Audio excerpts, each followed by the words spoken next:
What's going on everyone? Anthony here from HD Toys and welcome back to another video. In today's video, we are reviewing the Bandai Anime Heroes Digimon Omegamon, or for you English dub fans, Omnimon. So this is Bandai's, I guess their version of their Marvel Legends. If you guys were unaware, they do a bunch of different anime characters, kind of in their same vein as the Dragon Stars, but the Dragon Stars is technically its own line, kind of like how there's Marvel Legends and Power Rangers Lightning Collection or G.I. Joe Classified. Same company, just a different series of their figures. So as you can see here, it is of Omnimon or Omegamon, however you want to call him. Digimon logo at the top. Anime Heroes is the name of the series. Omegamon, the name of the character. Beautiful artwork right here going across the full box. Bandai Namco brand at the bottom. You have another awesome artwork of Omegamon on the side. Then you have the other three figures in this wave. You have obviously Omegamon. Then you have WarGreymon and Beelzemon. Two of which I have not seen in stores yet. I was actually lucky to see this one. It looks like he was the only one on the shelf. I did find him at my local Target. So if you guys are wondering, here is a barcode for you guys to scan at your Target to see if they have any in stock. Not sure what this says on the side. Not even going to try it. But anyways, there's Digimon logo at the bottom. Legalese at the very bottom up here. Anime Heroes at the top. So yeah, what do you say we go ahead and crack this guy open and see how cool he actually is? And here we have Omegamon out of packaging, and he looks amazing. Really, really good for a $20 figure. As you can see here, this is basically all he comes with. He doesn't come with any accessories that come off of him out of packaging. His cannons and swords are attached to him to his body. Same thing with his cape. So he comes as is with no extra accessories.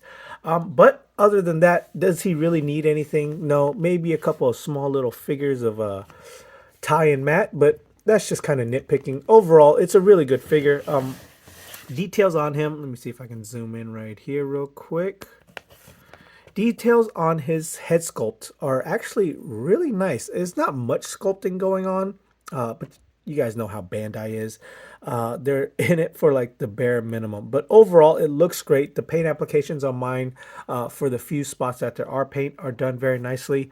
Overall, it looks like a lot of the plastic is just molded in the color of the plastic. With the few exceptions of paint here and there, like right here on the nose, obviously right here on the chest, over here on the shield, you have the crest of courage, if I'm not mistaken. But yeah, oh, and then on the sword, these, I guess, Digimon language or writing, whatever it is, these are sculpted in, and then they are filled in with yellow paint. So yeah. Very, very good. There is the right arm of WarGreymon, or left arm, I'm sorry. Then you have Metal Garurumon with the cannon. And there are no portholes to add any blast effects, if that's what you're wondering.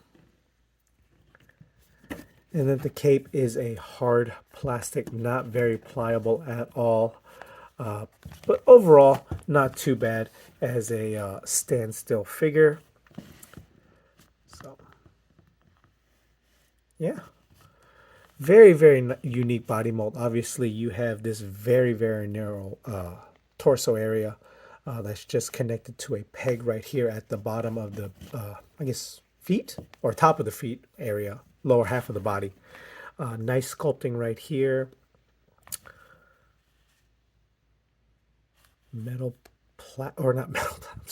White plastic basically is the majority of this figure. Some black. Yeah, very, very good. A really, really good representation of what Omegamon is. As far as articulation go, it has a decent amount. You have your ball peg right here.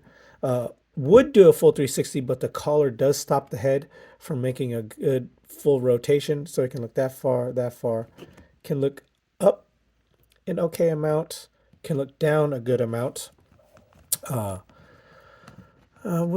guess, yeah, it has a butterfly shoulder elbows. It'll go out about that far, not very hindered by the shield or the shoulder piece right here, so not bad. We'll do a full 360 if need be. We'll go forward a good amount, back a good amount. Let's see here, does it have an upper bicep swivel? Yes, it has an upper bicep swivel, single jointed elbow, and it has a upper forearm rotation, not really a wrist rotation. The mouth doesn't open, the sword doesn't come out. Same thing with the other side, upper bicep, single elbow with a upper forearm rotation. Then you have no upper body articulation. It's all right here at this ball peg that's on his hips. So it does rock side to side a little bit. We'll do a full 360 if need be. No real ab crunch. That's about all he can go. All he can go back. Ball jointed hips. We'll do the splits. It does have drop down hips, just like the Dragon Ball figure. So it'll do the splits about that far. Push them back up. Upper thigh swivel. Very good to have. Single jointed knee with rotation at the lower part of the knee. And ankle rockers at the feet. No peg holes at the bottom. So your standard points of articulation, just like in your Dragon Star figures, just not as many. So it doesn't have like double jointed elbows. It doesn't have double jointed knees. But overall, does Omnimon really need it? No, would have been nice to have, sure. Oh, and this shoulder piece is up here, at least on this one, does swivel as well. It seems like the shield is static, but does not hinder very much when going this way. And if you guys do know my channel, and if you're new to it, I do these reviews live. So I'm learning as you're learning. So that way I'm not like biased to the judgment at all. Like they don't send me stuff. I buy this, I look over it, and we learn about it together. Okay, so that is it for details and articulation. What do you say we jump into a couple size comparisons? All right, I don't have very many Digimon figures at all, like at least not anymore. If this was like 20 years ago, I could compare all of my old school Digimon figures to this. But right now, here is one, and that is of the SH Figuarts WarGreymon. And this is basically how they scale together. They look really good side by side. A little bit on the short side, I feel like, for Omegamon, but there you go. And then here is a very, very old black WarGreymon from when the show originally aired back in like the early 2000s, late 90s. I don't know how I still have this figure. Out of all the figures I still have from my old, like as a child, this is the one I have. I don't have the Transforming Metal Greymon. I don't have the original WarGreymon. But for what, I mean, obviously I don't have the arm spikes anymore, but that is how he compares to the old school Black WarGreymon. It is basically the same exact scale as the SH Figuarts. Almost the same details, it's just lacking articulation. But yeah. Moving. Now, obviously, these obviously aren't supposed to be in the same scale canon-wise, but here he is next to a standard Power Rangers Lightning Collection male and female body mold. All right, guys. So, and just in case anyone was wondering, I don't normally do height sizes because I generally just stick to one type of character. But in case you were wondering, if you count it to the top of the head, he's roughly 6¼ if you count it to the very highest point of his head, he is almost 7 inches tall. From the bottom, centimeter wise, that basically goes to about 17 centimeters in height at his tallest point. So just in case anyone was wondering, I did have a couple of comments that, hey, how tall are these figures? As I said, I generally don't do height measurements because I stick to one brand, and that's basically Marvel Legends / Power Rangers, and they are all basically 6 inches in height. When, you know, the occasional like 6¼ 7 inches maybe for like a deluxe figure. But yeah, that's generally why I don't do height. But I did see someone ask, so I figured I oblige. This guy is almost 7 inches tall at the very tip of his head. So yeah, guys, that is basically it.